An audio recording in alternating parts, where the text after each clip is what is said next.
Good evening, good morning, good afternoon, wherever you may be. Welcome back to the Same Old Arsenal podcast. Episode 95. End the misery. Please end the misery. If at all possible, tonight or early in the morning, please. Please. Oh, my God. Very, very depressing being an Arsenal fan at the moment.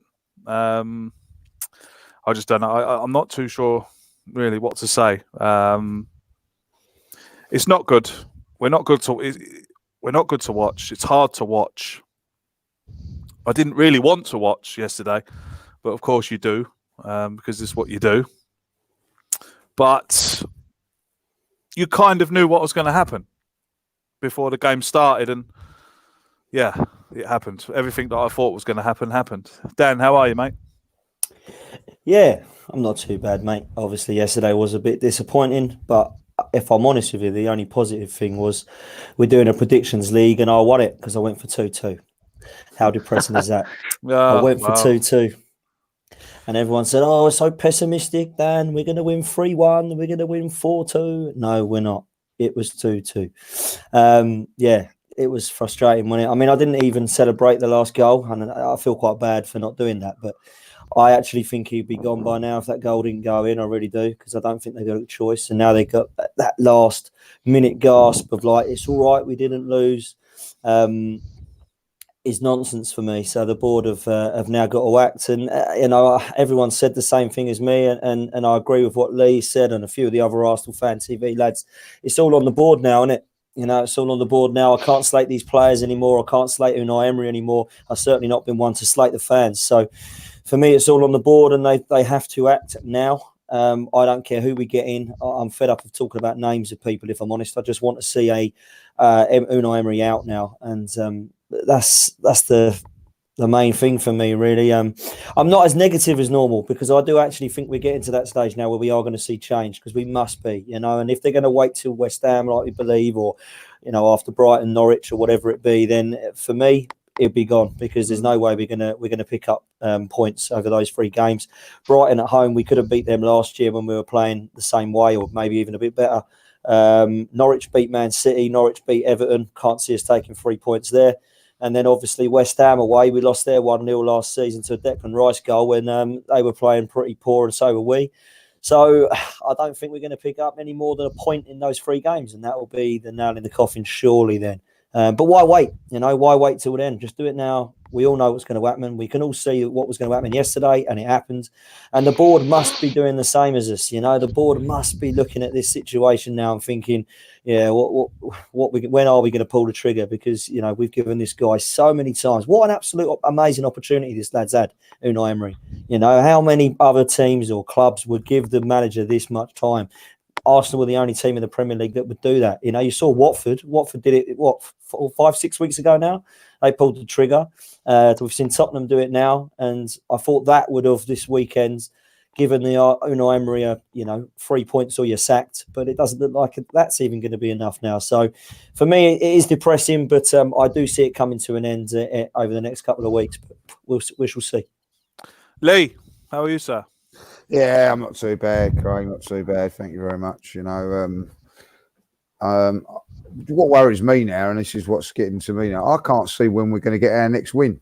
I can't even remember the last time we won. Well, we won. The last one was at Bournemouth, wasn't it? 1-0, which was as poor as it can get. But even that was lucky, wasn't it? Yeah, it was lucky. And I just got to say that I'm looking at it now and thinking, well, where's our next win going to come from? Because, they were one from bottom of the league. Hadn't won in 7 games apparently, or something like that. Away from home, I don't know where it was. Someone said, and they outplayed us off the park. I thought they were a far better side, more inventive than us. And I went and watched the game today, Man United and Sheffield United. Man United are no better than us, if I'll be honest. I think it's not going to be long before they make a change as well. But I watched Sheffield United and. They're players that I've not heard of. None of them would get into the Arsenal team. You know what I mean? Playing like their lives depended on it. And I just see Arsenal. people can turn around and say they did work hard, or they work. They don't work. They don't want to do the dirty work. They do the work where it matters going forward or whatever there. But the dirty work, they're not prepared to do, and they're not prepared to work hard off the ball, put their bodies on the line. And some of the football yesterday, our defending. I'm not being horrible, but we pay a lot of money for a season ticket, week in, week out. To see defending like I'm seeing, it's borderline. If I see that on a Sunday morning, I'd laugh. I would laugh on a Sunday morning. It's just not good enough. It's certainly not good enough. I watched Match of the Day yesterday, Craig, and I thought I'd have a little watch of it. And I'll ask any of you to go back and watch it. Right, every time we attack down the flanks, right. Every time we attack down the flanks, Guendouzi and Torreira's first thought was to hit the box. And they just sprinted down, leaving this massive hole. So as soon as it breaks down, they were just picking it up and just going, onto our back four. Now, our back four is as weak as toilet paper. It really is. But it's got no protection. And, Torreira, I want some expert to come on now and tell me what his role is in the football team. What is it? Because I don't see it. And, they've got no discipline, Guendouzi and Torreira. And I was watching it, and then I was watching what Emery was doing. Now, he can see that on the pitch.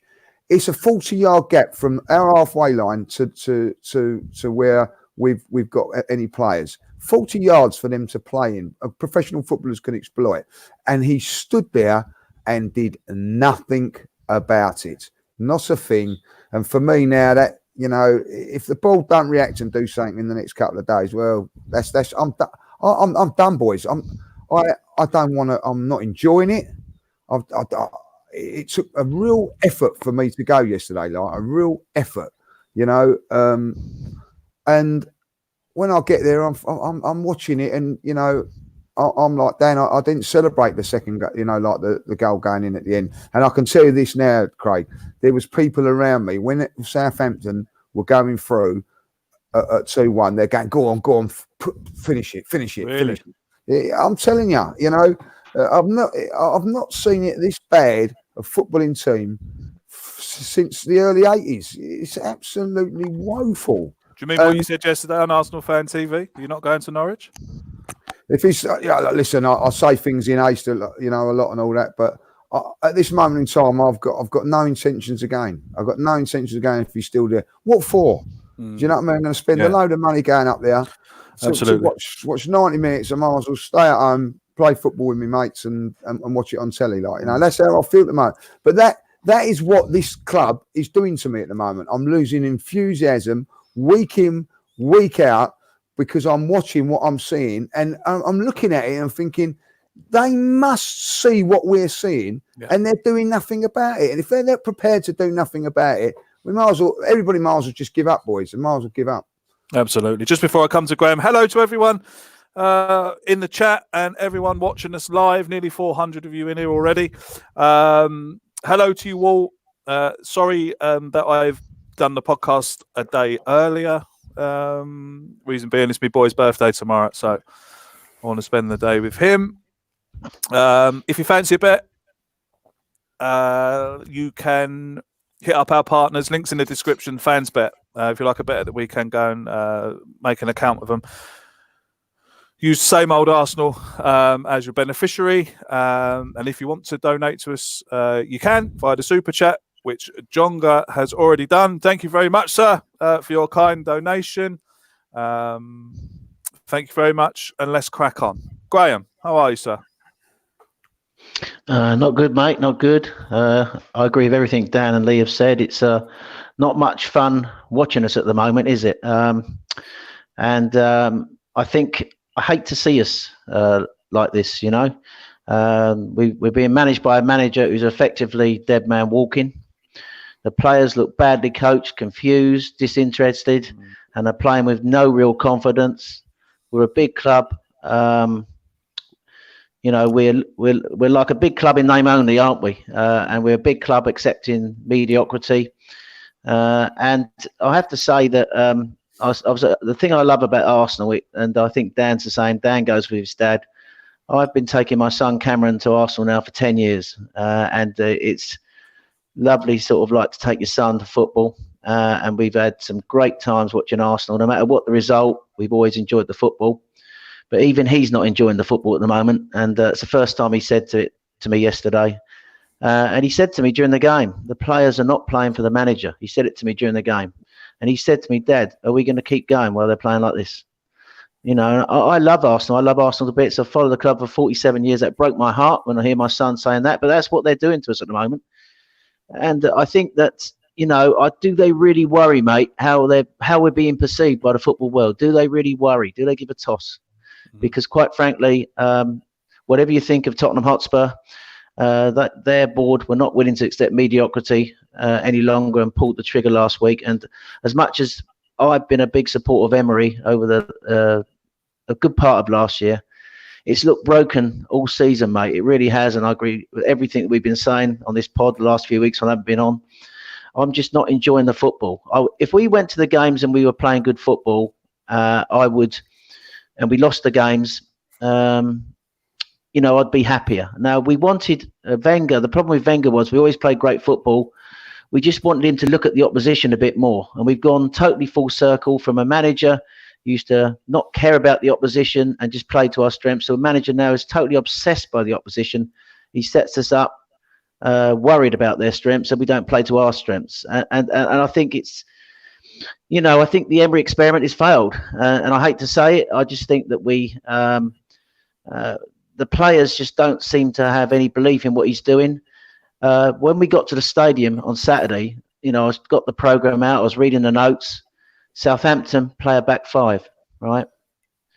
Now, when the teams come out, Southampton reverted basically to a 4-3-3 against us, and we went to a back five. And that tells you everything, doesn't it? The fact that we're worried. Emery's, in effect, wetting his pants playing Southampton at home, and they are going for it. They pressed us hard from the front, from the off, mate, and they deserved to win yesterday. We were outshot 21-12. First half, outshot 10-3. They had more touches in our box, 35-29, more corners, 8-6. They had so many chances to win the game. And when their manager says at the end of the game, we thought we could score 3, 4, 5, 6, 7. If that doesn't tell the board what they need to do, nothing ever will. And to be honest with you, you know, I was so disappointed yesterday. I didn't even do my interview on Arsenal Fan TV.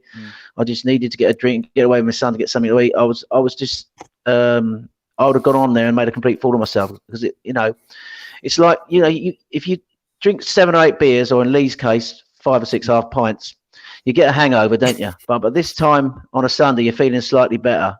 And to be honest, I wish, you know, I had a hangover last night and I was feeling better because I feel absolutely shit tonight. Excuse my language, Nigel, but I'm feeling absolutely shit about that performance and about where we are as a club. And I just hope that tonight, talking to you guys, I can at least feel a bit better by the time we go off in about an hour and a half's time. Well, welcome to the therapy session, mate. A lot of people on Twitter actually tweeted me today asking when the therapy session was going to start. Dan, very, very clear that the players have down tools. Lacazette equalised yesterday to get us a 2-2 draw. No one celebrates in the stands. He doesn't even celebrate the goal. Unai Emery doesn't celebrate the goal. That says massive things to me.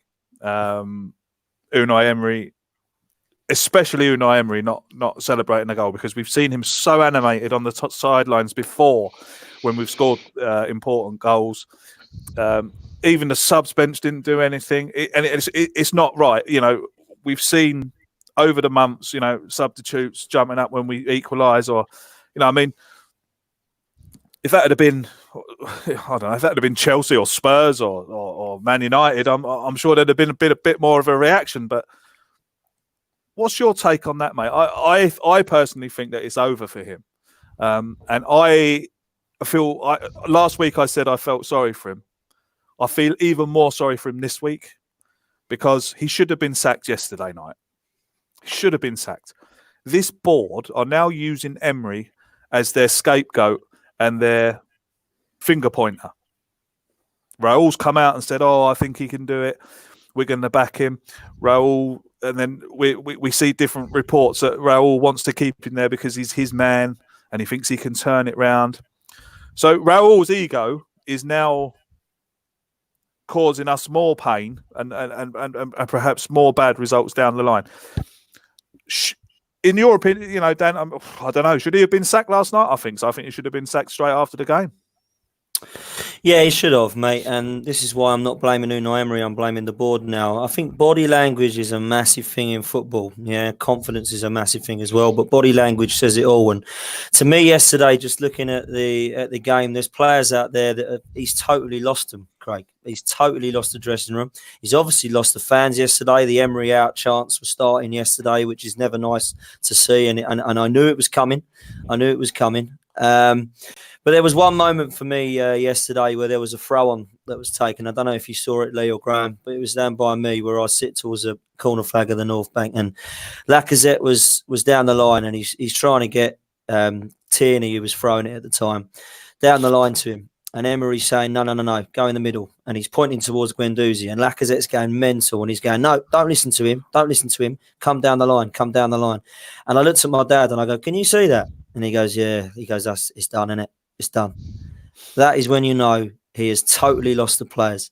And as for the board, I feel sorry for Unai Emery now because we can all see he can't do the job and he's not up to the job, right? Did a great job at Seville, in my opinion. 3 Europa League wins is outstanding. I don't care what anyone says. That was amazing. And if that's his level, then that is a great manager for me, what he's done there. But he's clearly proven that he can't take us any further. He's had a go and he's had a long time as well. 18 months is enough for him to see what he's about.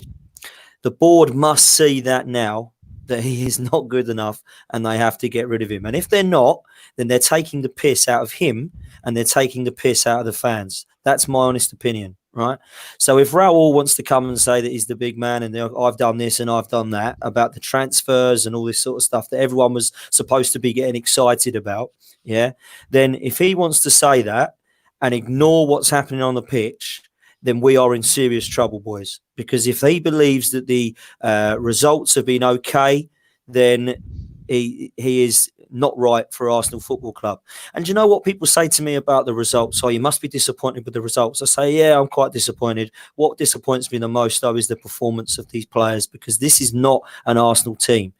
I believe that we are a big club, but this board are treating us like a small club, in my opinion. They're not treating us like a big club. We don't spend the money on players. We don't look at the ruthlessness of a board. You look at, how many times did Roman Abramovich get the absolute piss taken out of him for sacking managers? How much did he win? How much have they won in the last 15 years? Miles more than Man City, miles more than Man United, miles more than Arsenal and Liverpool, miles more than Tottenham, right? But everyone takes the mick out of Roman Abramovich. I'd have him tomorrow as a head of Arsenal, because what he'll do is he'll win your stuff. And if he gets a manager and he thinks, do you know what you did last year? You won the Champions League, mate, but you're 8th at the moment. You're sacked. And everyone goes, oh, that's a disgrace. But then what happens is Ancelotti comes in and wins them the double. And everyone goes, oh, okay, Roman Abramovich, he's a bit ruthless, but they win stuff, don't they?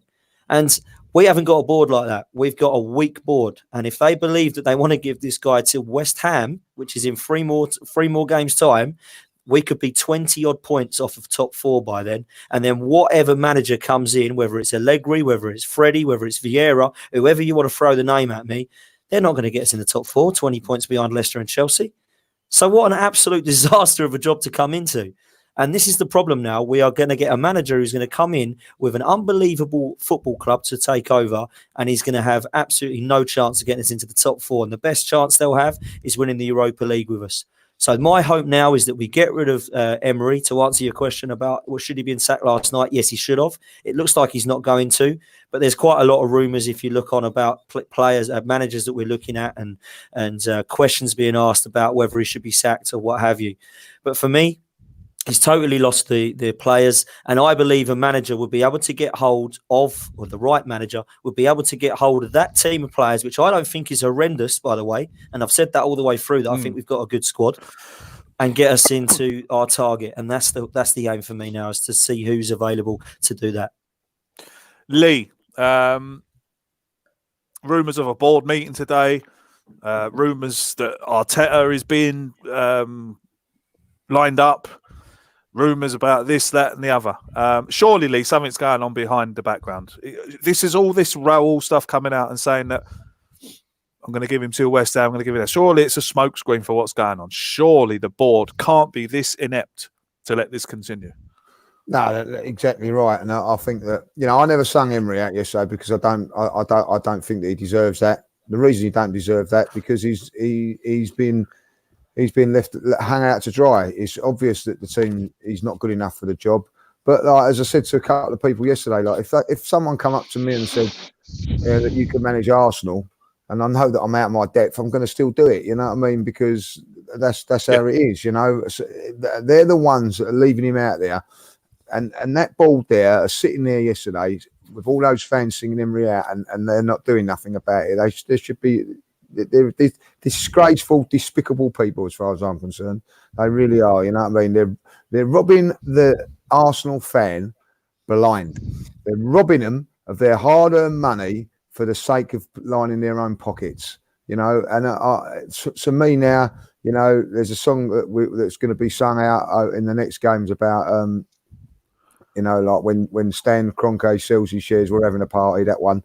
You know what I mean? Like, but that's what the fans have got to sing that every single game as loud as they possibly can until he realises that until everybody at this club realises he is the problem. He is the problem. He's the one that's letting this go. Now, at the end of the day, every club, whether it be Chelsea, Spurs, Manchester United, Manchester City, have all made mistakes on managerial posts. Oh, everybody's done it. You know what I mean? There's no guarantees, and that's why everybody makes a mistake. But when you make a mistake, realise it and do it. There's no divine right why Emery should still be in this job and Pochettino isn't. It's just not acceptable that club down the road have shown more ambition. They've spent more money, Craig. Right. I said this on the thing yesterday. I got all the figures given to me the other day. £13 million we spent in the summer. Tottenham have just done that on their manager. Just one year's wages on a manager. 12 million they're giving Mr. Mourinho. Plus all these. I think it's 19 million, Lee. I think it's 19 million. I think it's 12 million for him and then 19 million with all his backroom staff. So it's a lot of money. It's a lot of money. And they're prepared to do that. And the paint is not even dry at their new stadium yet. This has been going on since 2006. The spin that they've been telling us, we can't afford this, we can't afford that, we can't afford this, we can't afford that because of the stadium. And I see them down at Tottenham within a year spending £67 million on players, getting rid of a manager that's took them to where they've got to be. You know, now we kept our manager 3 years, 4 years too long because of sentimental reasons, if we be honest. But you know, and that's fair enough. I've got no problem with that. Like we've done that, that's okay. But it's got no divine right to keep this manager. You know what I mean? Like they're putting Emery, and if this Raul's putting himself over us paying fans is unbelievable. Unbelievable, like, you know what I mean? And people are just accepting it. You know, like yesterday, it was very muted, the Emery out. You know, I thought it was going to be toxic yesterday after that game yesterday. But the fact of the matter is, boys, that if Southampton hadn't cheated and tried to waste time 20 minutes before the end of the game, fake injuries and waste time and all that, there wouldn't have been 7 minutes on that clock at the end of it, and they would have won that game. The fact of the matter is, we've got to thank Southampton for being cheating and all that, like, because they allowed us to have those 7 minutes to get us a point, you know. But as I say, we're talking after the game. People are saying, you know what I mean? I know it sounds like hindsight and all that, like, and give Dan his credit. My mate Russ, who comes and watches the show, turned around and said, "We will not win today." You know what I mean? Like, and of course you're hoping you win, but I said, like, well, I think we'll win today if we don't concede. But 20 shots, we're letting a team like Southampton have 20 shots at us, and you know we've not got a clean sheet in us. Tony Adams said it yesterday. We haven't got a clean sheet on us, and the board are continuing to let this happen. Yeah, and I someone just put in the in the chat, the referee was abysmal yesterday, and he was absolutely. He was, yeah. He was yeah. abysmal. I'll give you that. But that doesn't hide away from the facts. The referee was abysmal, but they didn't allow them to have 20 shots at us. Where is the improvement? We're going from one car crash to another, all the time, and it's just not. I'm fed up with keep talking about it, keeping over. It's like a broken record at the moment. But until the board reacts, we've got we've got no chance of doing anything. I'll tell you this now: we've got more chance of being in the bottom 4 than the top 4 at the moment. Absolutely. Yeah, I agree with that. I've conceded the top 4 already. It's done, though, isn't it? Yeah, It's I've done, conceded it. Yeah, I don't care if a new manager does come in. I don't think we'll get it. I think we're too far behind already, and it's going to take one hell of a transformation to get us up into the top 4. Graham, what would you say about that? Well, I don't think it's looking great, is it? I mean, I've just written down some stats here from our last 3 games. The shots we've had at us. Wolves had 25 shots at us at the Emirates. Leicester City had 25 shots at us when we played them away, and Southampton had 21 shots at us yesterday. So in the 3 games, that works out 71 shots. Before you carry on, mate, sorry. Southampton had 13 shots on target in their last 4 games. Yeah, I was coming on to that. Sorry. I was going to say only Norwich and Aston Villa have had more shots at their goal this year than Arsenal. As you rightly said, you took that one away from me. Southampton had 13 shots on target, which is absolutely shocking. We only had 3 shots at goal in the first half compared to their 9 yesterday, which included the 2 for our goal. We're on pace to only score 52 goals this year, which is our worst since Bruce Rioch was manager in 95-96.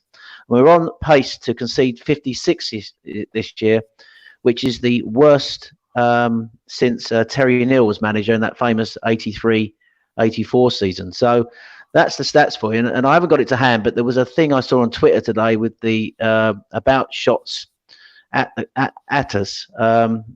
We've always sort of been heavily in the plus for shots, but under Emery in his 2 seasons, we've now alarmingly fallen into the minus in both the seasons he's been manager. So I was thinking today, why are we in this position? Why? Now, if you look at the way he sets the team up, I think he keeps changing formation. I think that's 7 changes to the formation in 14 games. And clearly he doesn't seem to know how to get the best out of the players. And watching that yesterday in that shape, we were just they pressed us hard from the front. He's got central defenders who can't play out from the back. He's got midfielders who are positionally not right. Ozil, who you think would sort of be the one creating, didn't have a bad game yesterday, but he's struggling in that system. And we've just got 2 quality centre forwards who bail us out time after time.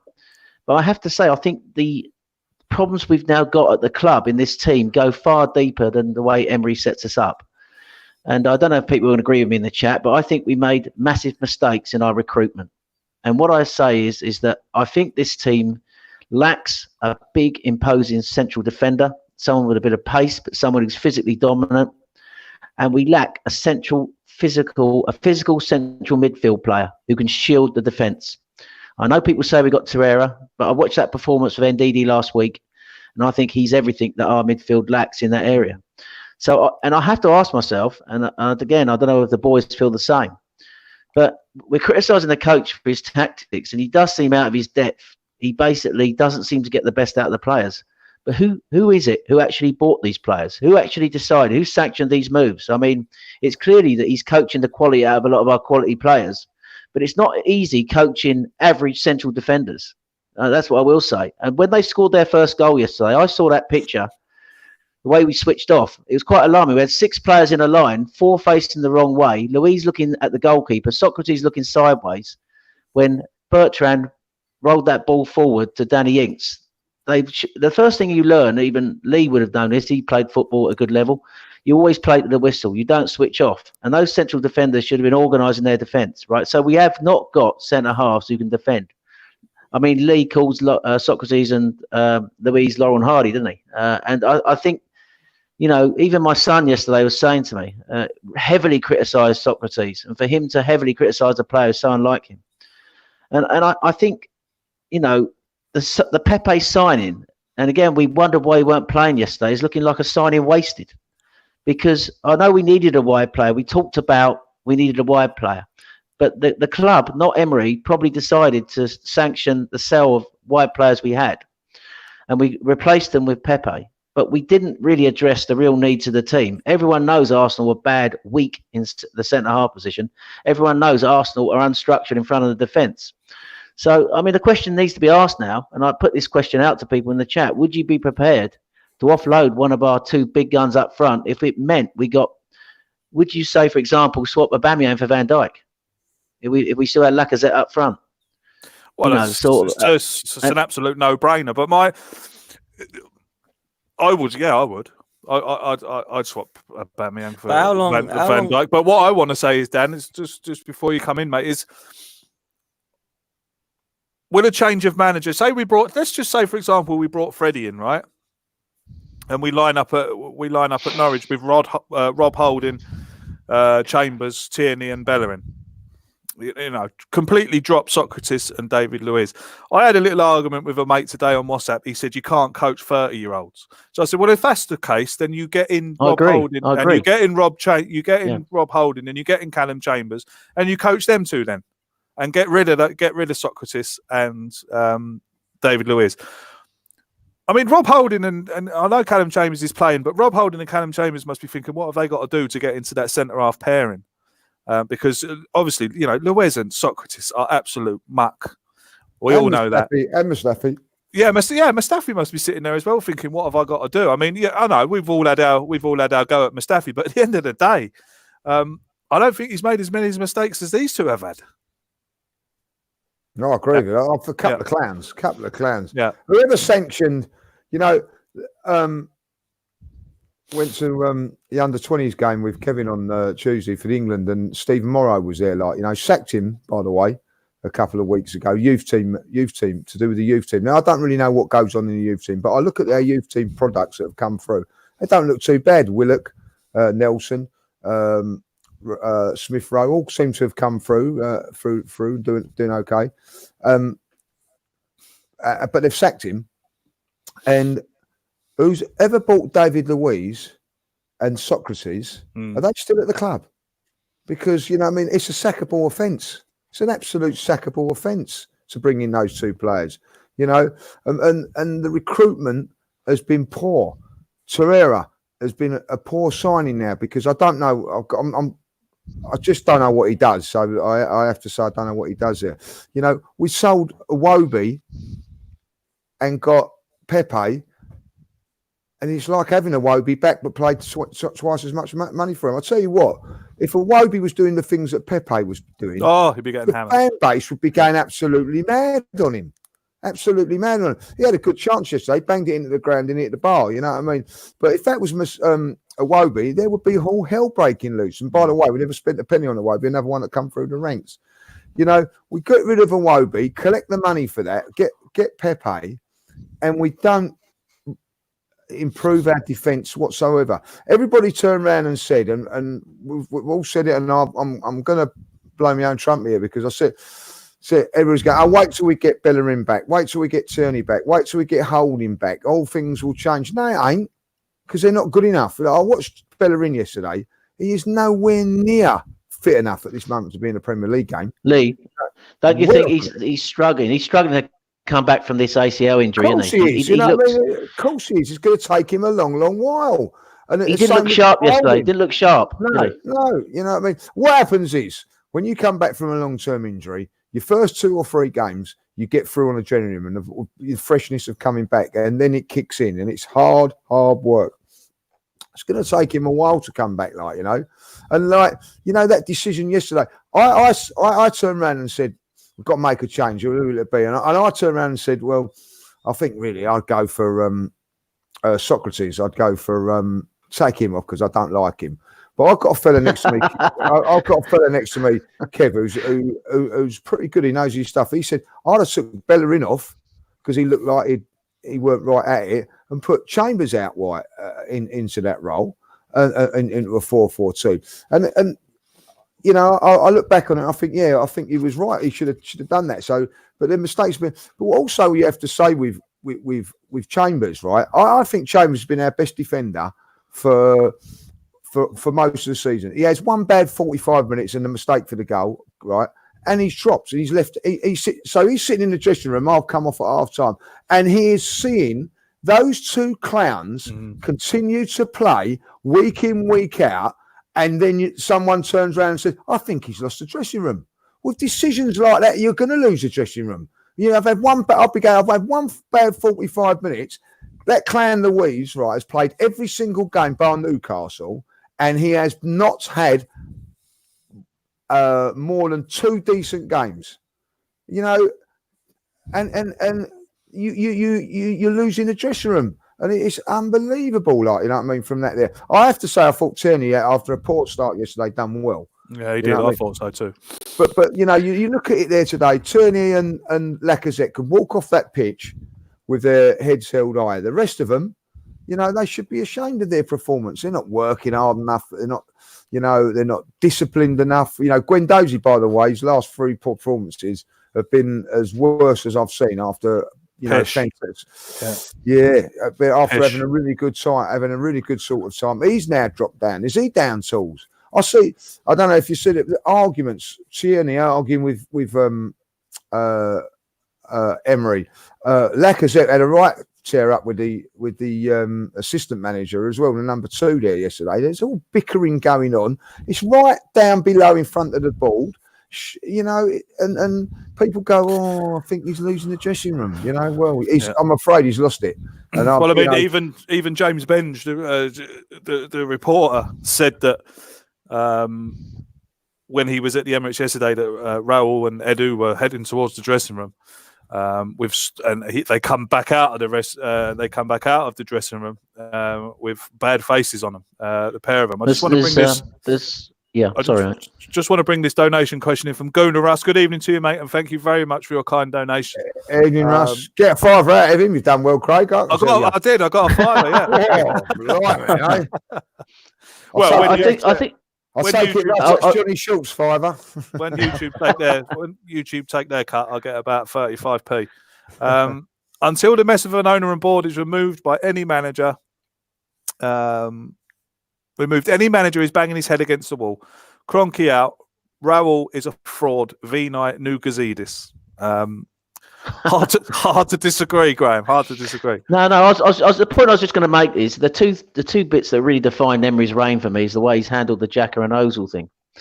There's so much stuff going on that's wrong off the pitch, and it must be having an effect on what's happening on the pitch. I mean, the 2 things for me, the 3 things for me, you got the Lacazette Aubameyang contract thing, which is wrangling on in the background. You got the thing with Ozil, where basically they tried to sell him in the summer.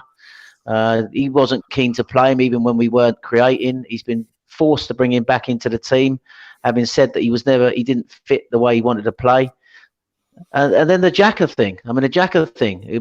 Basically, really, the situation with Xhaka is Xhaka should not really be playing for the club again. I mean, he's not clearly over what happened to him. He's come out and criticised in his stuff pre-week about still unhappy with it, the way he's being perceived by the fans and the manager. So he clearly can't get over it. But Emery was thinking about trying to get him back into the squad, into the team the weekend. I know he wasn't on the bench, but there was talk about it. He was talking about it. And this don't look great, does it? I mean, all this sort of uncertainty off the pitch is sort of like leading to problems on the pitch. And we're just not dealing with things well enough. Like when Raul and Edu came in, I thought that they would sort of like be going in a different way.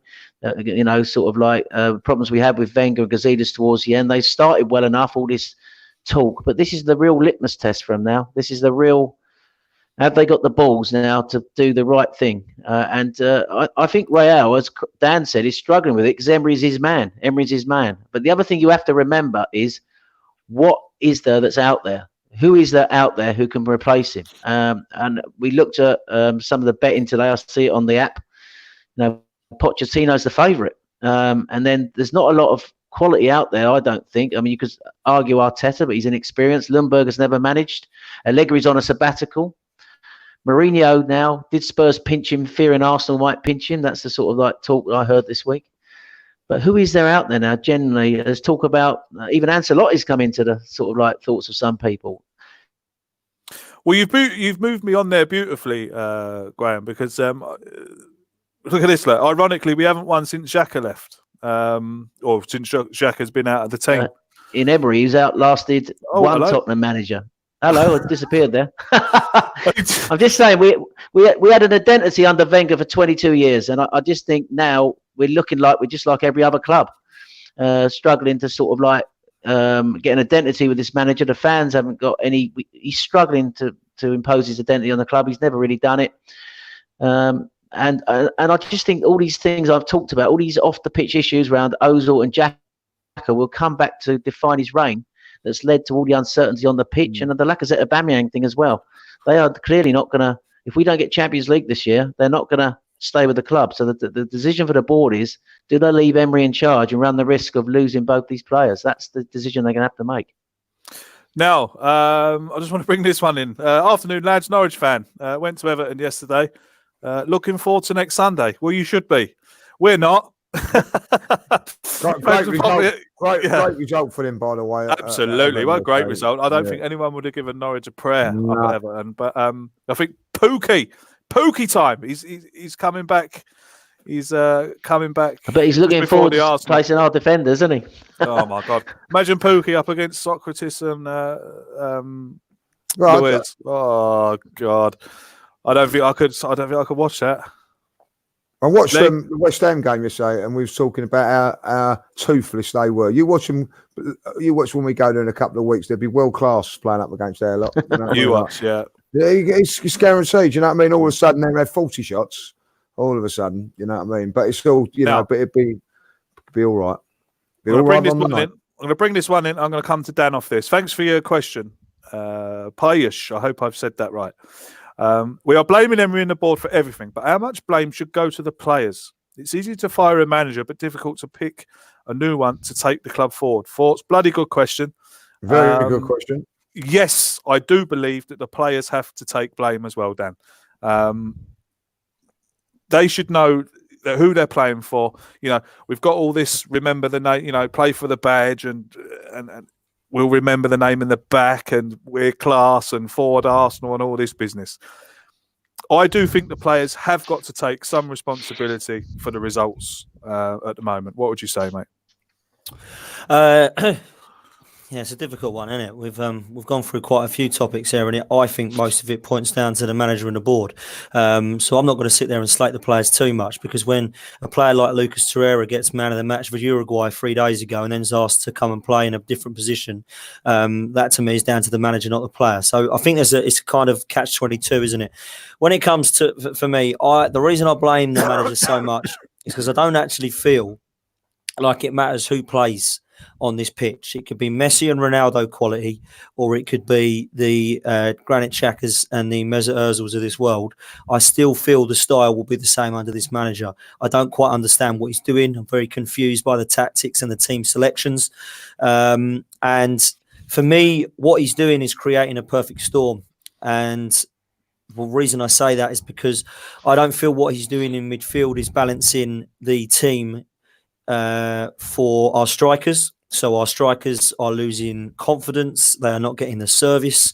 But also what they're doing is people are getting on Matteo Guendouzi's back because he's losing the ball and giving it away. The reason I feel that is because he is getting past the ball in the most ridiculous of areas by Socrates and Luiz and Holding and Chambers as well, because I know people have said how great it's going to be when they come back. I think Holding's been worse than Mustafi, and I think as much as Chambers has been good, I did think it was proper shocking yesterday in that 45 minutes, I must admit. I agree with Lee. I thought it was harsh to take him off, considering he's only had one bad 45 minutes as opposed to the others, but he was absolutely horrendous. When I watched it again, I thought, what is he doing? So I don't think it matters so much about what what players you play there. So that for me goes down to the manager. Now we have seen, if the rumours are true, that Freddie Ljungberg has taken us over on the early stages of the Cup games and the Europa League games, and what we saw was freestyle, free-flowing football, very slick. Us going forward with a lot of hunger. And a lot of desire from some of these younger players. Now, if we can see that happening under a new manager, whether it's Freddie, whether it's Nagelsmann, whether it's Ten Hag, whoever it be, then that we have proven that we have got some players on there that can do it. Now, if that means you can't play Luiz and Socrates and Ozil and Xhaka, that's fine. But if you can pull a team together that's going to play that style of football, then I'll be happy. Yeah, because that's what we still want. People say they don't want Simeone, Allegri, Mourinho because it's too defensive. So they can't have it both ways. Yeah. So what makes me laugh about it as well is I wanted Diego Simeone. Right? That was my first choice for a manager. And everyone said to me, it will be awful to watch. I would take 1-0, 2-1 wins every day of the week at the moment, the way we're playing. So you can't always want this amazing style of football, because what Arsene Wenger did was quite rare, because there's only really Jurgen Klopp and Pep Guardiola that's kind of emulated that style in the last 15 years that I've seen. Okay. So be careful what you wish for when you've got other managers that are winning games 1-0, 2-1, because that was what happened when I was watching Arsenal in the 90s under George Graham, and none of us were really complaining then in 89, were we? And 91. So that's the way I see it in terms of management style. When it comes to Graham's earlier question about would I sell Aubameyang for a lot of money to get in a centre-half, we've needed a centre-half and a defensive midfielder since Sol Campbell and Patrick Vieira left 15 years ago. So I don't think it matters what manager we've had, whether it be Arsene Wenger, whether it be Arsene Wenger or Unai Emery, we still need a Van Dijk and an N'Golo Kante, which we could have got back in 2015, but we chose Mustafi for 35 and Xhaka for 34 million ahead of them two players. Stat DNA. Gazidis is Craig. 1 second there, Graham. I just want to bring this in from Unique 79. Thanks for your kind donation, mate. And it's actually a very good question. Yeah, if we'd have got Ossimov on the board, would he have made a difference, Graham? What do you reckon? Yes. Yeah, absolutely. Yeah, 100%. So that's that question answered straight away. Yeah, absolutely. Can I just quickly, before we bring Lee back in, refer back to that gentleman's question about do you blame the players? I think, first of all, the manager's asking the players to do things they're not comfortable with. That's what strikes me when I watch Arsenal. He's got centre-halves who can't play out from the back. Socrates is a defender. He's not a ball-playing centre-half, yet he asked him to try and play out from the back or play on the ball. You noticed yesterday, lads, you must have noticed it, when he was dallying on the ball. What the hell was he doing, trying to dribble across our box in the 65th minute? And if they should have scored from that moment. So he's got defenders trying to play out, and he lost it in the box. The guy overhit the pass across. If he had just rolled it across, he'd have tapped it in. He can't play out from the back, Socrates. He's an old-fashioned centre-half, good at defending, or allegedly good at defending, but he can't play with the ball. And the same with Chambers. Whatever you think of Chambers, Lee, I think he has had a good season, but he's not the right back. He doesn't offer us anything going down that right-hand side, because everything with Chambers stops, comes back inside. That's why Bellerin's needed in that position, but we need the Bellerin that we had before he got injured. So that's a point on that. So in answer to the question, the gentleman's question, he's asking players to do things that they can't do. Players can't play out from the back. Clearly, the team can't collectively press. Now, you said a good point earlier was around the fact that can you ask players of over 30 to do things, coach them to do things. Now, at Dortmund, Aubameyang could press from the front. I think I was talking to Robbie on AFTV about it when we did our Tactical Insight show. He was saying to me, well, Aubameyang can press from the front. And he did it at Watford last year, but he does it in short bursts. He can't do it consistently in a game. We haven't got players. All the players we've got in our team at the top end of that pitch, like Aubameyang and Lacazette, are 29, 30 and set in their ways. So the manager's not going to be able to coach him to do anything different. So the two areas of the pitch that he's tried to influence the team have not worked. Players can't play out from the back. He asked them to do it.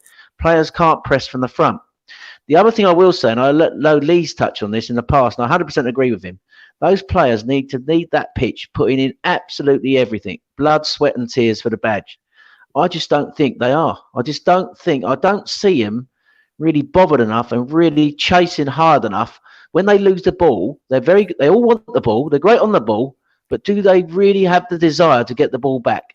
And do they work hard enough off the ball? And this is a problem that's been Arsenal. It started in the Wenger era, towards the end of the Wenger era, carried on into the Emery era. As Lee said in the past, we hoped he would address this, Emery, with better coaching, but he hasn't. And the fact is, these players are all on-the-ball players. They like being on the ball, but don't like doing the dirty work we talked about off the ball. All the time you've got players like that. And remember, football now is a game about transition. It's not about the old style of football that Wenger introduced, as great as it was. Football now is all about transition, winning the ball higher up the pitch and transitioning on teams quickly. We haven't got a team of players who can do it, and Liverpool have. What do you say to that? I mean, Lee, when you say about the players, it's a good question, because I think that they have got to take a bit of responsibility. But when you've got a player, say like Mesut Ozil, right, and you're completely freezing him out, and where he's not playing, and all of a sudden, when you're desperate, right, you're desperate for realistically, he's in desperation now to save his job. He brings him back. Is he going to really put it all in for him? I don't think so. You know what I mean? I don't think that he is. So he ain't got no allegiance towards Ozil. Ozil's got no allegiance towards Emery whatsoever. You know, so, and then you look at it and you think, like, management, why have you freezed the man out for so many weeks and then all of a sudden bringing him back?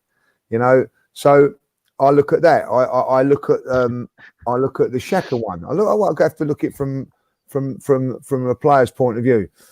Xhaka been left out to dry by the fact. What was the best thing for Granit Xhaka, in my opinion, yesterday, was to be on the bench yesterday, right? And when he comes out for his little warm up, Arsenal fans would have given him a clap and all that, like, you know, and that would have been starting to get him to integrate back into the team. Doesn't do it, you know. So I think that the players look at that and go, look how he's treated him. You know what I mean? Like, you know, he hasn't really treated him that well, was he? Like, you know, said he's going to bring him back into the squad, then he don't. I just think players are just looking at these situations and thinking, do you know what? I'm not sure about this, and I'm feeling that they have down tools for him. Now, that is a bad thing for any team to say. Oh, they're down tools for a manager, because they should be playing for the club. They should be playing for the badge. But you have to understand that these players have got. Oh, right. Hello. Lost him. Lost you, Lee. Getting too passionate, mate. Yeah. Raoul and Edu have stopped his stream. Can't be having this. Just while Lee comes back, let's go to some questions. Let's go to this one. Lee Farrell. Good evening, Lee. How are you, mate? What did you think of all the empty seats on Saturday? Well, I tell you, I think there will be more come Thursday. Dan, what would you say? Yeah. Well, Thursday is going to be a joke. I'm actually debating whether or not to go. I think me and my dad are going to go, but it's going to be awful to watch, isn't it? I mean, there's going to be no away fans. And I mean, the empty the Emirates things got laughed at, really. And I think you put it on Twitter, Craig, and people started shouting and going mental about it. I think it's going to take something like that for this board to listen now. I really do. And I'm not sure if it means that we're going to have to get 30 minutes into a game and everyone walks out, or if anyone turns up 30 minutes late, wherever it be.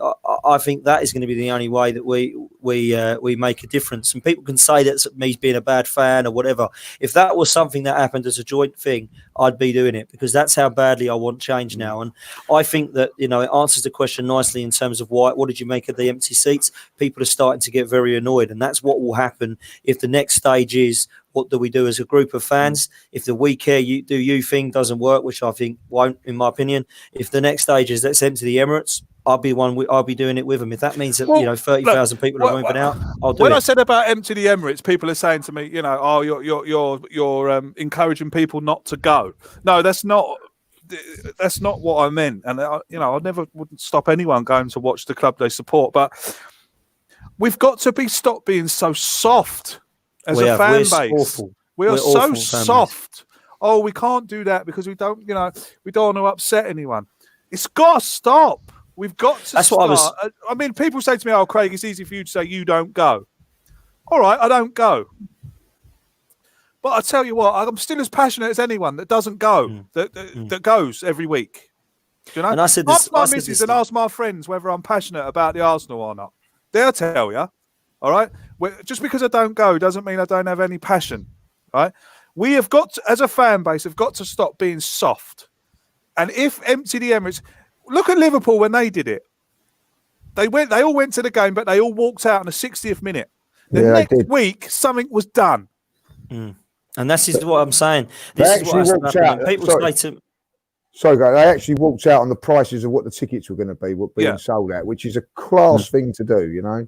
So sorry, Dan. That's all right, mate. I was going to say, look, people have always They're not going to walk out on VAR, are they? People are getting frustrated when they're moaning about Kroenke but don't want to do anything about it. Now, people have always said to me, "Oh, but you're a fan, stop going. You're a season ticket holder, stop going." The reason I go for football isn't just for that 90 minutes, and I've said this on here before. I've said that the reason I go is to meet up socially with my dad and to meet up with my mates and meet up with people like Lee and other people I've met on social media and stuff like that who have met over the Arsenal, and that is the reason I go to football. So I will not stop going to games. However, if you are not going to do anything about it and you're just going to sit there and moan, then I totally get why people get frustrated. And this is why there's a divide with fans. People say, "Oh, Kroenke out, Kroenke out." Well, what are you going to do about it? I'm going to do nothing about it. I'm going to keep going every season because I've paid £1,000. Okay, so what's the next step? You want to go and do a protest? No, I wouldn't do that because I wouldn't want to get out of order and it's not being a good fan. What makes a good fan then? I don't want to offend my mate who sits next to me every week. Sits next, absolutely. What might he think of me? Do you know what makes a good fan then? What makes a good fan then? Because if a good fan is going to every game and sitting there quiet, I'm not a good fan because I don't do that. I sit and I scream and I shout when my team are bad. And I don't agree with the people booing and people jeering players, but I am a massive fan and passionate about fans having a voice. And if that's them showing that they don't agree with something, then they should be able to do it.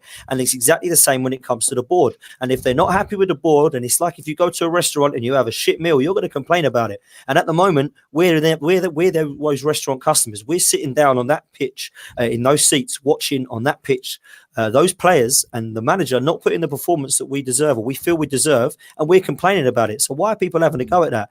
Do something about it as together. And if this "we care do you" isn't going to work, then something else needs to happen.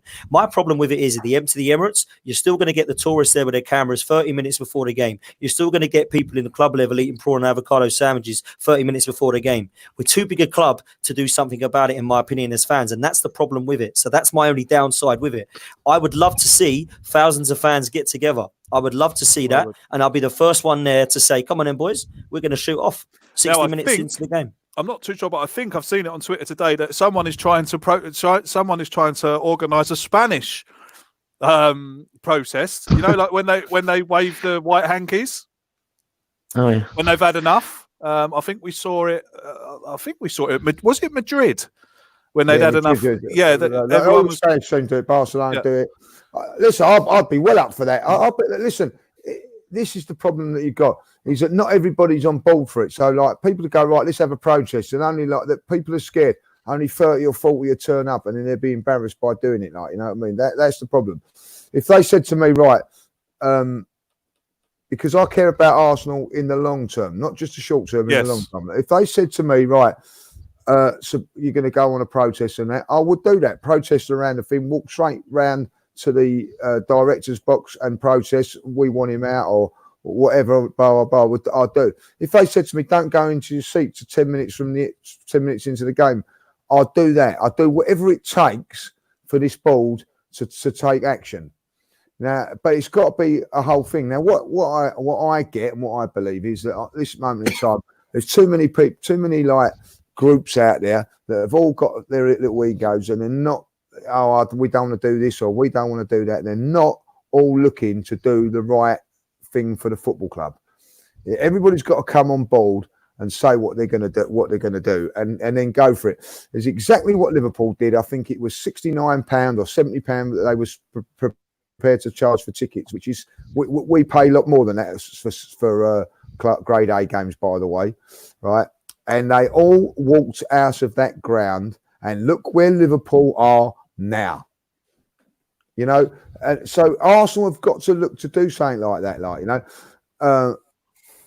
And if you're not prepared to do it, you know, but what it seems to be, it's all down to the paying going fan. You know what I mean? Also, like people like that watch it on telly. Don't watch it on the telly, that game. I know it's going to be very hard. Don't watch it on Sky. come if you're not at the game, come down there and protest. If you haven't got a ticket, come down there and protest, because every fan that protests is going to be a good thing.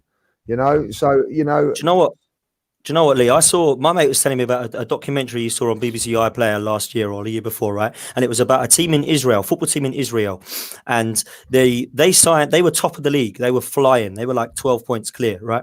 And all the fans were going. They signed 2 players from Chechnya, okay? And the fans went mental about it, kept putting them in the team. And you know what happened? They stopped going to games, all of them. There was 5 or 6 players at the games, and they started to lose, and they started to lose, and they started to lose. So all of a sudden, they were going down the table, and then that was then the reaction. Let's get these players out because no one's going to the games. Then players then went, all the fans come back, and they started to win games again. So when people turn around and say to me that fans don't have a voice, it is bullshit, because they do, because it can work. What you need is to be united, and Arsenal fans are not united. That's far away from it. That's the thing. I think a lot of people are doing stuff now for, I don't know, saying that they're going to do stuff, but I mean, like, look, I don't want to talk bad of this We Care Do You thing, because I think perhaps I'm hoping that something's going to come during the week. They put out a little teaser there today. I'm hoping something's going to come during the week, and I hope that something is going to be, it's going to be something big that we can all get behind, because I think it's a fantastic idea. Massive respect to the people that are doing it. But it's got a bit, like you said, Dan. We've got to stop being so soft and unite for the good of the club. Not just for now, not just for the rest of the season, not just for next season, but for 10 seasons time, 20 seasons time, when my 2 girls and my boys start, getting interested in watching football. I don't want them to be sitting and turning around to me and saying, "Dad, what do you make us support this load of shit for?" Do you know? That's what I do not want. Now, moving on to it, I mean, look, Emery obviously isn't the right man. Graham, a donation question coming for you. Thank you, William. Thanks for your support, and thanks for the question, mate. Graham, who would be your ideal replacement for Unai Emery? What, now or at the end of the season? Now. Now. Well, we're not going to get who I'd like, but I think that we got to make a choice here. Do we want a manager who's going to develop players, and someone who would do that? They're not the sort of names we're talking about are not available, by the way. Or do we want someone with a winning pedigree? Do we want someone English, or do we want someone foreign? I think a person who could develop, the 2 managers who are impressing me at the moment in European football are both in the Bundesliga. I know it's, you might argue, a weaker league, but Nagelsmann at Leipzig has turned them into a great. Hello, Claude. Claude's just come up in the chat. Emery out or I quit AFTV. Nagelsmann's really good at developing players. Or do you want somebody who's got a great CV like an Allegri, who basically would make us better? Simeone, I think, has got the passion. Pochettino has showed that he sort of can come in and overachieve at a club, which is what he did at Tottenham. And I have to say, Brendan Rodgers' stock is rising at Leicester, but why would he want to leave Leicester?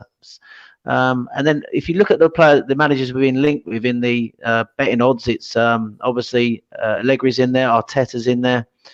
I think Ancelotti's in there. So I'm dancing around the question a bit, aren't I? I think I would want somebody who could develop our players personally, somebody like a Nagelsmann. I'm not saying he's definitely the man, but I want somebody who's going to be able to develop players, who's not going to have a massive amount of money to work with. Of course, I want the best manager possible, with the best CV out there. And Arsenal is a massive club. So I've always wanted Allegri, to be honest. Allegri would be the man I would want. But if we're going to go for a manager who develops players, someone like a Nagelsmann, who has proven at Leipzig this year he can get the best. He's totally turned Thibaut Werner around, the German forward who's in decline this year. He's made a centre-half that we were being linked with pre-season look even better in a partnership. And he's got them playing attractive football. So, and we have to remember, at Arsenal, we're not going to have the sort of money that Man City have, or that Chelsea have had in the past. So it's a question of, do we go for somebody who develops the players or somebody who's got the CV? If we want someone who's got the CV, I think Allegri would be my choice. If we want someone who's going to develop players, I would like someone like a Nagelsmann. Flo, thank you very much for your kind donation. Hi, guys. Love the podcast. Keep up the good work. Thank you very much indeed for your support, and thanks for coming along and listening to us this evening. Dan, I've got to say, right, and I don't care if I cause controversy here, but I would take Poch now, right now. People say, what's he won? This, that, and the other. But we've got to not forget here that Poch wasn't backed with cash.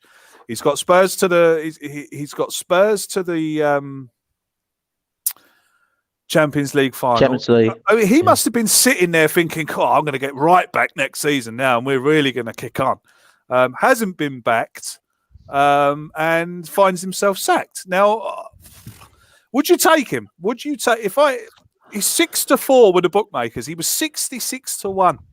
And he's now down to 6-4 favourite. Now, the bookies hardly get it wrong. Would you take him? 100% I would take him. I don't think he'll come because he has made comments about never going to manage Barcelona or Arsenal because of his links with Tottenham and Espanyol. But I would 100% take him. When I first found the news of Wenger going, as I said earlier, I wanted Simeone or Allegri. But I did say now, and I stick to that last week or the week before with you guys, that I would like a younger coach. And the one first name that comes to my lips last week or the week before when you asked me was Nagelsmann as well as Graham. I think that a younger coach is the way forward. Poch fits that category, so I would not rule him out. I would have him tonight if Emery went. I think he is. Someone made me laugh earlier. They said, we don't want Poch. He hasn't won anything. We want Eddie Howe. We'll see. We'll see one then. I'm having an argument. I had an argument with a fella during the week. Right, he says to me, "How can you want Poch?" He says it's all about Freddie Ljungberg. Now, I mean, how can you compare Poch to Freddie Ljungberg? This is the thing, and Freddie Ljungberg to take charge of Arsenal over Poch? I don't get it. I understand. I understand. I get the. It's the heart, isn't it? It's the heart. I get it. I really do get it. Yeah, Freddie's a legend, but it's not always the way. It's not always going to work. I'd like to have someone who has actually had management experience, okay? And Poch, Nagelsmann, Ten Hag, Rose, they all have had managerial experience. So when I look at Arteta, Vieira, Henry, Freddie, Bergkamp, yes, my heart says I would love them to come back to Arsenal. But do I think they're the right man for the job? Absolutely no way. When I look at Freddie, I wouldn't mind Freddie as a caretaker manager if it meant that we're going to then look at getting a Nagelsmann or a Ten Hag at the end of the season. Because I do believe that Freddie knows the players. He's got the under-23s on side and he would be better than Emery. But my first choice, if you ask me now, who do I want? You can have anyone you want. I would go for Nagelsmann. I really would. And I'd go for Nagelsmann ahead of Brendan Rodgers because I actually feel that Brendan Rodgers is probably doing what he wants at the moment with Leicester. I'm not sure that he would actually come to Arsenal. And that sounds stupid. People said this Arsenal, he can double his money, triple his money.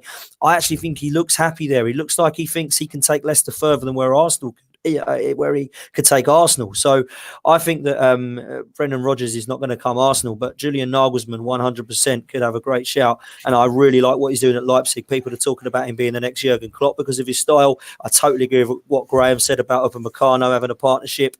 And I think that he would give us a style, him or Ten Hag. So yeah, they're one of those two for me, 100%.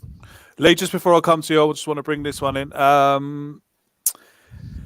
It's time for the matchday fans. This is from Flo again. It's time for the matchday fans going forward to make noise at the Emirates. It will be televised worldwide and maybe changes will happen. We talk about change, but the matchday going fans do nothing about it. Empty the Emirates early. It will be a big statement. It got Arsene Wenger out. Thank you very much for your kind donation, Flo. Well, did it? It did, mate. It did. I think the empty seats, I think he's right there. I think the empty seats did for Wenger in the end. And I think empty seats does actually make the board sit up and take listen. And there were, I was looking at it on Saturday and there were a lot of empty seats in the upper tier, a lot of empty seats around the side. It did fill up a bit close to kickoff. But I think empty seats does force the board's hand. There's nothing like an empty stadium A big stadium's empty. It stares out at you, and they notice that straight away. So I think the gentleman's got a very good point, Craig. Just before we go on, Lee, I just want to come back to you as well. Flo's donation there. I'm not too sure if that's right, to be honest with you, but if that is what I think it is, that's 124 quid. Wow. For a question. So, Flo, if you've mistyped that, let me know. I could gladly send you some back, to be honest. Yeah, I'm a bit speechless after that, to be honest. But if you've meant to do that, then thank you very much indeed. I'll buy a good giveaway with that. How's that? I think the other point, really, just to finish off on this, is that Lee said there wasn't a lot of vocal Emery out, and it was muted. But I sit with my son above where the players come out, which is not what I call hardcore fans. These are sort of like guys who have been probably sitting there for 10 years. And who were at the Highbury for 10 years before that. So they're people, a lot of them very old in the tooth, who not the sort who protest lightly, but there was a lot of Emery out, even coming from that part of the stadium. So I will say there was a definite, you heard it on Saturday clearly, Emery out. We saw the empty seats, and I think, Flo, I think that is the point. The fans are starting to sort of like question the manager now, and the empty seats are beginning to show. And if that gets any worse, I think that will force the board's hand. It's right, lads. Anytime. Thank you very much, Flo. Indeed. Lee, I think we should get, everyone in the chat saying we should get Flo on the board. If she's got money. Dan the GFP says she could go and host the Bergkamp Wonderland podcast for a week for that. Lee, who would be your choice, Lee? If it was down to you, if you could have, right, we'll go. If you could have anyone, and then if you could have anyone, who would you have? Allegri. Okay. I'll go straight for Allegri. That's the one I go for. I'll go to him now and say to him, like, can you come off your little holiday now and take us? I think that my next one, I'll port call would be Brendan Rodgers. I know that people say that he's at Leicester, but look at the big terms to manage Arsenal is a big pull. Rafa Benitez would be certainly someone that I would look at as well. Premier League experience. I think that someone's just put in the chat, Eddie Howe. I wouldn't be against that, if I'll be honest, if I went for him, because he's got Premier League experience. Has done wonders at Bournemouth. I don't think he can do much more with Bournemouth, if I'll be honest. What can he do with better players? I think that, that would come in. There would be the ones that I would go with. And if not, the one at the way I'd go for is the, I don't know his name is, and I apologise for that, is the manager of Ajax. And just come on. I'd like to see him there. Yeah. And I'll tell you what, someone just put in the chat here, Lee's just put this one in here, the Wolves manager is another one that I wouldn't, they're doing wonders, and I look at the Sheffield United manager today. It hasn't got necessarily to be a big name, but it's someone that knows what they're doing, knows how they're going about their job. So that would be what I would go for. But for me, I think it's time now, Arsenal, stop penny pinching on a manager like Emery and go for the elite manager that knows what he's doing. If he does go, Emery, the next night, do you think he actually, if say Emery does go tonight, tomorrow, whatever it be, do you think we're going to get a manager who hasn't got a job, or do you think we're going to get Freddie for the caretaker, or do you think we're just going to go up to a manager and say, right, we're Arsenal, there you go, how much do you want? Do you want to come? I'll do that tomorrow. It's not how we operate, is it? No, it's not exactly, Graham. I was just about to say it. But banging on the drum to get Brendan Rodgers, I'd make it absolutely clear that he's their man. If that's the one they want to go for, if Allegri say, I think Allegri probably may be looking at waiting for Man United. I don't know, but say if they go to Brendan Rodgers and go, look, we want you. You're the man for us, and they let it know that he's going to be there. And I'll tell you what, we'll put Freddie in charge until we get you. Every week, keep saying, "Are you ready yet? Are you ready yet?" Just keep putting pressure onto the man that they actually want. Now, whoever that may be. But they've got to go out there now and be forceful. you know. And don't get me wrong, you know, it happens. Can you remember a time, Lee, where we pinched a manager? When have we ever we done don't go that? for that. We don't do it. We don't do that, do we? But No. what my point being now though is that would anybody think that Mourinho would have gone to Tottenham Hotspur? No. The reason that he's gone to Tottenham Hotspur is because they've paid him top money. So that's what you have to do. Money talks. And They must have been, Lee. They must have been talking to Mourinho before they pulled the trigger on Poch. Oh, absolutely. That's what they must have been talking to him. Yeah, that's what I'm hoping is happening now. Well, of course, it is happening now. It's obvious it's happening now, and it's obvious, right, by the way that Emery's body language was yesterday. He was a dead man walking yesterday. Look at him standing there. He didn't have a clue. You know, and I'll tell you what, people are now starting to take the mickey out of him in interviews by saying good evening to him. Yeah, that's really, that was disrespectful. Very disrespectful. Of course it is, but everybody's now really getting to him.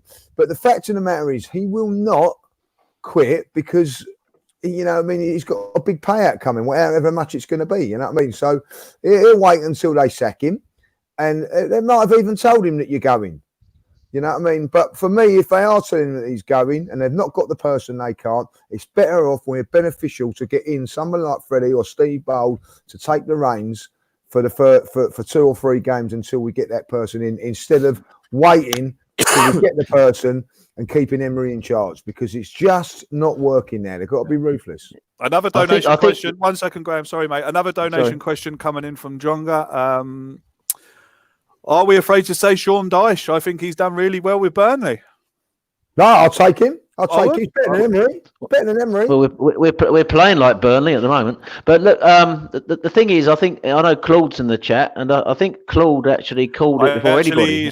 Sorry, Graham. I actually don't think that is Claude. Okay.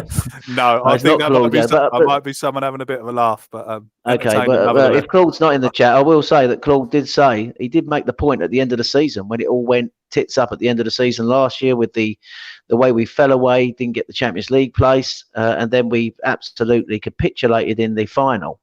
And he saw things there. And he said it's broken. Then I remember him saying it to me at the end of last season, and he should make the change. And it's looking like he's right, because it's just carried on into this season, hasn't it?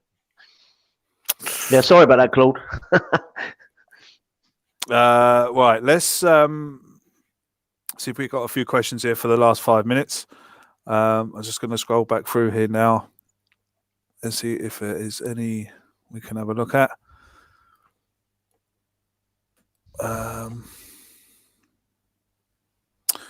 Here we go now.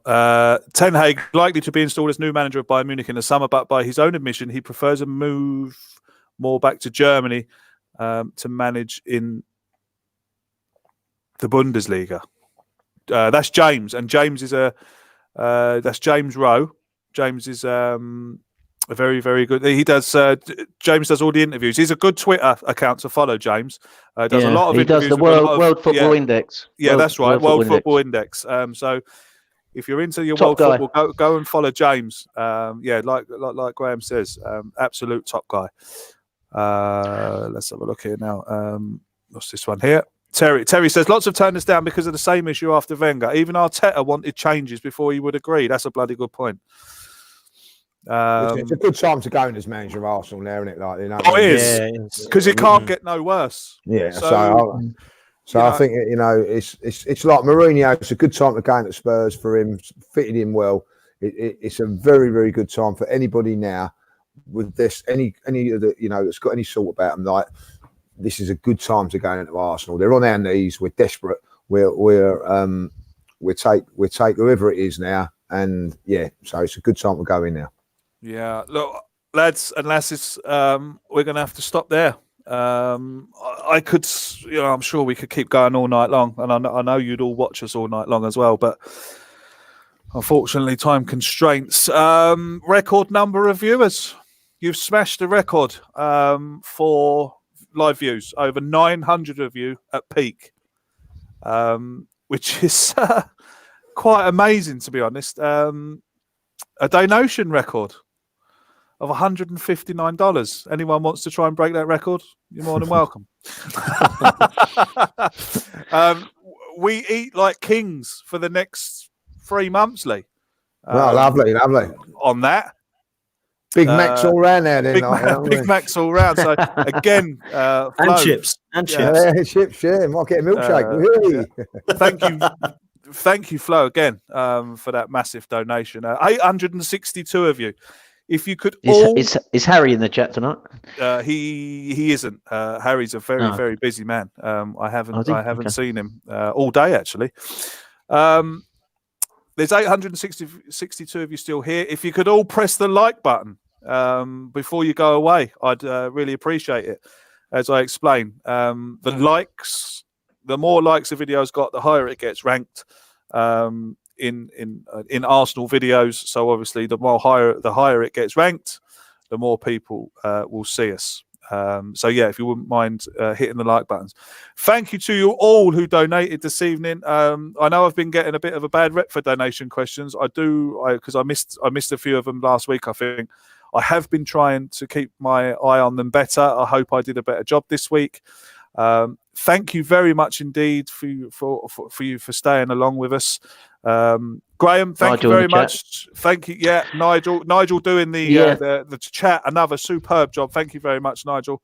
Yeah, thanks, mate. I really enjoyed it tonight. No matter how we feel down about the way the team's playing at the moment, it's always great to chat to you guys. I respect you all. It's great being on. This is a great podcast you do here, Craig.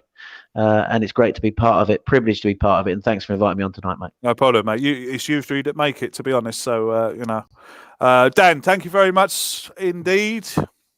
Thank you, boys. Enjoyed that, mate. That was actually a really good one. So I enjoyed that tonight. And like Graham says, it's an absolute pleasure to be speaking to you, chap. So well done, boys.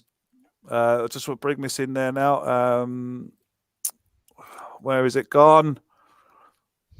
God, they go past so quickly. Here we go. We can afford a McFlurry as well, Lee. Look at that. Best Arsenal podcast by distance. Up the Arsenal. Very humbling. Thank you very much indeed. Thank you very much. Lee, judges, thank you very much, mate. No problems. Sorry, my internet's been not very good today, so I've cut out a few times. So sorry about that. A tip for you before you come on next week. Reset your router before you come on. Reset your router. There's your little tip. All right, mate. Okay, I'll do that. Like that. It's good to know that someone's even less technically minded than me, Craig, isn't it?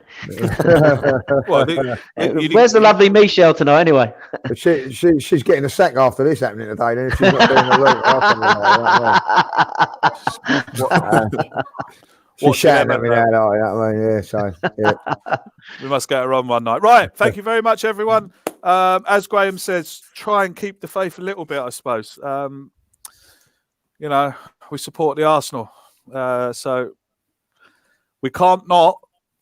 So we just have to try and keep the faith a little bit. Hopefully, we can get a win Thursday. Still a great club. Still a great club. Craig. Yeah, absolutely. Yeah, of course it is. It's the best. Hopefully we can get a win Thursday. Hopefully then we can go down to Norwich and beat Norwich. And hopefully get a bit of good feeling back around. But I suspect that Unai Emery will not be manager come Norwich City. I don't know. On the last word of that, Lee, what do you reckon? Well, bloody hope so, because I can't go Norwich if we don't. So there you go. Dan, do you reckon he'll be manager? I do, yeah. Unfortunately, I think. I do as well. Man. Shut up, I think the next three games, lads: Norwich away, Brighton at home, West Ham away, and that'll be his lot. Well, if it carries on, that will be his lot. Okay, lads. Until next week. See you all. Take care of yourselves and each other. Cheers, boys. Down you Gunners.